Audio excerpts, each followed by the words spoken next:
Hello दोस्तों, स्वागत है आपका हमारे YouTube चैनल जरधारी क्लासेस में। दोस्तों, आज की वीडियो में हम बात करेंगे वीकली करंट अफेयर्स 7 जुलाई से 14 जुलाई 2024 तक के सभी इम्पोर्टेंट क्वेश्चंस के बारे में। तो चलिए दोस्तों, आज की वीडियो शुरू करते हैं। तो आज की वीडियो का जो फर्स्ट क्वेश्चन है वो है 2023-24 की SDG रिपोर्ट में उत्तराखंड राज्य का कौन सा स्थान है। तो उत्तराखंड राज्य का यहाँ पे SDG रिपोर्ट में पहला स्थान है। तो 1 का सही आंसर है ऑप्शन ए। तो पढ़ते हैं इस क्वेश्चन को डिटेल्स में।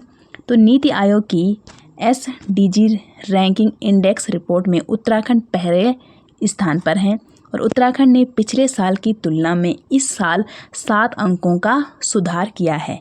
और SDG का फुल फॉर्म क्या है? तो सस्टेनेबल डेवलपमेंट गोल्स SDG का फुल फॉर्म है। और सतत विकास के 16 लक्ष्य को साधने में इस बार उत्तराखंड ने काफ़ी सुधार किया है। और कौन कौन है वो 16 लक्ष्य?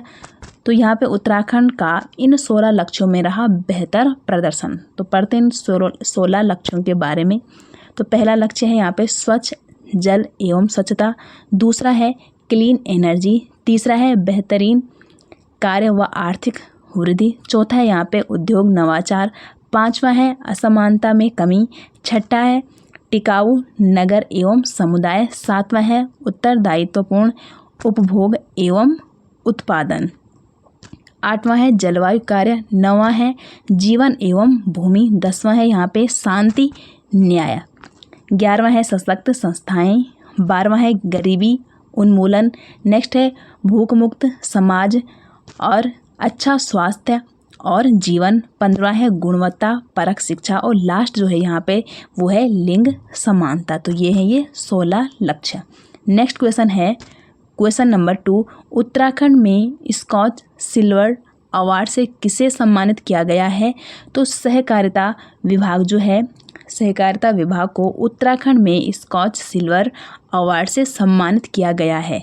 तो 2 का राइट आंसर क्या है? Option B.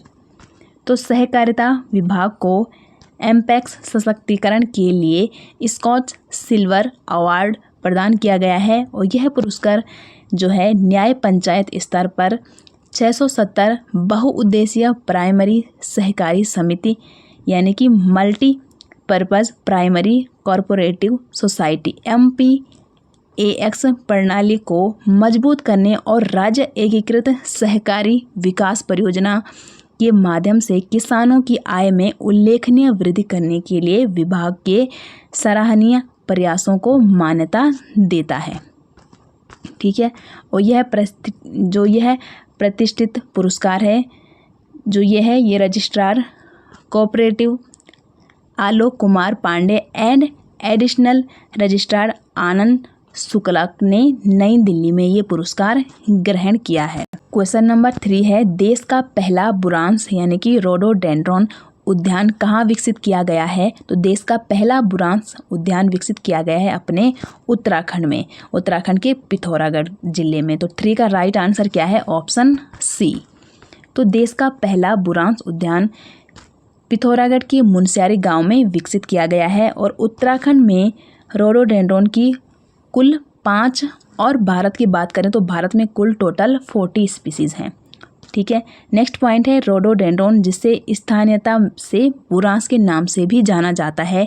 ये उत्तराखंड का राज्य वृक्ष है और नेपाल का ये राष्ट्रीय वृक्ष और नागालैंड की बात करें तो नागालैंड का राज्य पुष्प ये माना जाता है।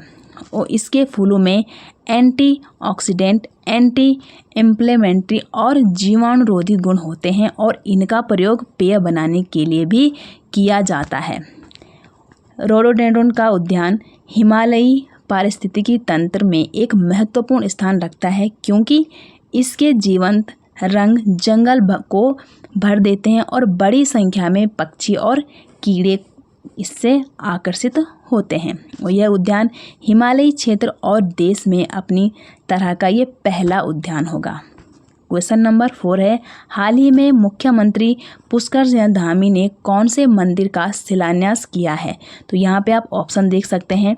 तो 4 का जो करेक्ट आंसर है वो है ऑप्शन बी, केदारनाथ मंदिर का यहाँ पे हाल ही में मुख्यमंत्री पुष्कर सिंह धामी जी ने शिलान्यास किया है केदारनाथ मंदिर का। तो दिल्ली के बुराड़ी में श्री केदारनाथ मंदिर का निर्माण किया जा रहा है, जिसका शिलान्यास उत्तराखंड के मुख्यमंत्री पुष्कर सिंह धामी ने किया है। क्वेश्चन नंबर 5 है, उत्तराखंड में पहली बार मिस एंड मिसेज इंडिया दीवा 2024 का आयोजन कहाँ किया जाएगा? तो ये आयोजन किया जाएगा देहरादून में। तो 5 का राइट आंसर है ऑप्शन ए, देहरादून। तो मिस एंड मिसेज इंडिया दीवा उत्तराखंड 2024 का आयोजन पहली बार देहरादून में आयोजित किया जा रहा है और ऋतु बहुगुणा जी जो कि मिसेज इंडिया दीवा क्लासिक 2023 की ये विनर हैं। इस इवेंट की ये स्टेट डायरेक्टर होंगी कौन? ऋतु बहुगुणा। क्वेश्चन है, राष्ट्रीय बाल अधिकार संरक्षण आयोग ने किस राज्य की अभ्रक खदानों को बाल श्रम मुक्त घोषित किया है? तो कौन सा राज्य है? तो ये राज्य है झारखंड। तो 6 का राइट आंसर है ऑप्शन बी। तो राष्ट्रीय बाल अधिकार संरक्षण आयोग ने 5 जुलाई 2024 को झारखंड के कोडरमा में एक कार्यक्रम में झारखंड की अभ्रक खदानों को बाल श्रम मुक्त घोषित किया है और भारत में 14 वर्ष तक की आयु के काम करने वाले बच्चों को क्या कहा जाता है? तो ये कहा जाता है बाल श्रमिक, इनको कहा जाता है। और राष्ट्रीय बाल अधिकार संरक्षण आयोग एक वैधानिक निकाय है जिसकी स्थापना बाल अधिकार संरक्षण आयोग अधिनियम 2005 के प्रावधानों के तहत की गई थी, इसकी स्थापना। और NCPCR कब अस्तित्व में आया था? तो ये 2007 में अस्तित्व में आया था। नेक्स्ट क्वेश्चन है यहाँ पे, कौन सा देश संघाई सहयोग संगठन में नए सदस्य के रूप में शामिल हुआ है? तो 7 का सही आंसर है ऑप्शन ए, बेलारूस। यहाँ पे करेक्ट आंसर हो जाएगा। तो बेलारूस को औपचारिक रूप से संघाई सहयोग संगठन यानी कि संघाई कोऑपरेशन ऑर्गेनाइजेशन SCO के 10वें सदस्य देश के रूप में इसे स्वीकार कर लिया गया है। और SCO एक क्या है? अंतर सरकारी संगठन है जिसकी स्थापना 2001 में हुई थी और वर्तमान में SCO में 10 पूर्ण सदस्य, 2 पर्यवेक्षक देश और 14 संवाद साझेदार हैं और भारत भी इसका एक पूर्ण सदस्य है। क्वेश्चन नंबर 8 है, राष्ट्रपति द्रौपदी मुर्मू जी ने ऐतिहासिक उदयगिरी गुफाओं का दौरा किया है। यह किस राज्य में स्थित है? तो किस राज्य में स्थित है? तो 8 का जो राइट आंसर है वो है ऑप्शन ए, ओडिशा में ये स्थित है ये गुफाएं। ठीक है, तो उदयगिरी गुफाएं हाथी गुम्फा शिलालेख के लिए प्रसिद्ध हैं जो ब्राह्मी लिपि में उत्कीर्ण है और यह शिलालेख जैन णमोकार मंत्र से ये शिलालेख शुरू होता है और ओडिशा के प्राचीन नाम कलिंग के एक महान राजा खारवेल द्वारा किए गए विभिन्न सैन्य अभियानों का ये उल्लेख करता है। क्वेश्चन नंबर 9 है, 2024 पेरिस ग्रीष्मकालीन ओलंपिक के लिए भारतीय दल का सेफ डी मिशन किसे नियुक्त किया गया है? तो सेफ डी मिशन यहाँ पे नियुक्त किया गया है गगन नारंग को। तो 9 का करेक्ट आंसर है ऑप्शन सी। तो भारतीय ओलंपिक संघ इंडियन ओलंपिक एसोसिएशन IOA ने 2012 लंदन ओलंपिक के कांस्य पदक विजेता निशानेबाज गगन नारंग को 2024 पेरिस ग्रीष्मकालीन ओलंपिक के लिए भारतीय टीम का सेफ डी मिशन नियुक्त किया है। वे मैरी कॉम की जगह लेंगे। इससे पहले मैरी कॉम थी और अब ये जो गगन नारंग है ये अब मैरी कॉम की जगह लेंगे। बैडमिंटन खिलाड़ी PV सिंधु जी को टेबल टेनिस खिलाड़ी शरद कमल के साथ सह ध्वजवाहक नियुक्त किया गया है। किसको? PV सिंधु को। और सेफ डी मिशन का अर्थ क्या होता है? तो सेफ डी मिशन का अर्थ होता है मिशन का प्रमुख। सेफ डी मिशन किसी भी अंतर्राष्ट्रीय बहुविषयक खेल आयोजन में भाग लेने वाले किसी भी राष्ट्रीय दल के लिए एक महत्वपूर्ण प्रशासनिक पद है और सेफ डी मिशन ओलंपिक खेलों के दौरान पूरी टीम का ये क्या होता है? प्रवक्ता होता है। 33वें ग्रीष्मकालीन ओलंपिक का आयोजन कब से कब तक होगा? तो 33वें ग्रीष्मकालीन ओलंपिक का आयोजन 26 जुलाई से 11 अगस्त 2024 तक फ्रांस की राजधानी पेरिस में ये आयोजन किया जाएगा और पेरिस 1924 के बाद तीसरी बार ग्रीष्मकालीन ओलंपिक की मेजबानी करेगा कौन? पेरिस। क्वेश्चन नंबर 10 है, भारतीय पुरुष क्रिकेट टीम का मुख्य कोच किसे नियुक्त किया गया है? तो भारतीय पुरुष क्रिकेट टीम का मुख्य कोच हाल ही में नियुक्त किया गया है गौतम गंभीर को। तो 10 का राइट आंसर क्या है? Option A.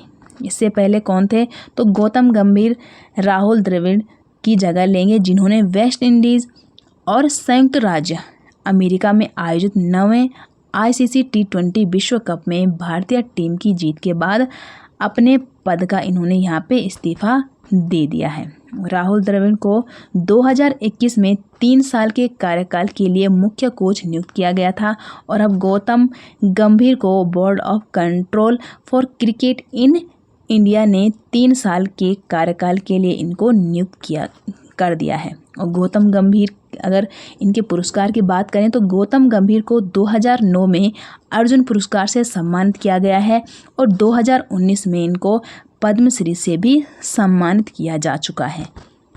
नेक्स्ट क्वेश्चन है यहाँ पे, किस भारतीय ने मलेशिया की सबसे ऊंची 4095 मीटर चोटी पर तिरंगा फहराया है? तो यहाँ पे इनका नाम है, तो 11 का राइट आंसर है ऑप्शन बी, नीतीश सिंह ने मलेशिया की सबसे ऊंची 4095 मीटर चोटी पर तिरंगा फहराया है। तो 11 का राइट आंसर है ऑप्शन बी, यहाँ पे सही हो जाएगा।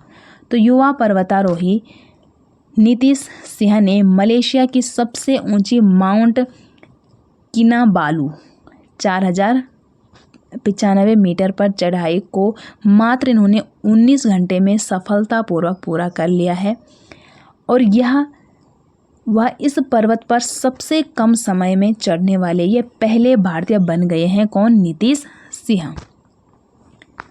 क्वेश्चन नंबर 12 और ये है आज की वीडियो का लास्ट क्वेश्चन। कृषि नेतृत्व पुरस्कार 2024 के लिए सर्वश्रेष्ठ राज्य के रूप में किसे चुना गया है? तो कृषि नेतृत्व पुरस्कार 2024 के लिए सर्वश्रेष्ठ राज्य के लिए यहाँ पे चुना गया है नागालैंड राज्य को। तो यहाँ पे 12 का राइट आंसर हो जाएगा ऑप्शन सी। तो नागालैंड को प्रतिष्ठित कृषि नेतृत्व पुरस्कार 2024 में बागवानी के क्षेत्र में इसको सर्वश्रेष्ठ राज्य चुना गया है और राज्य को यह पुरस्कार बागवानी विकास के लिए नवीन कार्यक्रमों और नीतियों को शुरू करने में उत्कृष्ट कार्य के लिए दिया गया है, जिसने राज्य में बड़ी संख्या में किसानों और ग्रामीण लोगों के जीवन को सकारात्मक रूप से प्रभावित किया है। नागालैंड ने 3 बागवानी फसलों, जिनमें से एक है नागा मिर्चा, दूसरी है नागा ट्री टमाटर और तीसरी यहाँ पे नागा स्वीट खीरा, इन तीनों फसलों को यहाँ पे GI पंजीकरण भी दिया गया है। तो ये थी दोस्तों आज की वीडियो। उम्मीद करते हैं आपको ये वीडियो पसंद आई होगी। वीडियो पसंद आती है तो वीडियो को लाइक करें, शेयर करें, कमेंट करें। मिलते हैं नेक्स्ट वीडियो के साथ, तब तक के लिए आपका बहुत बहुत धन्यवाद।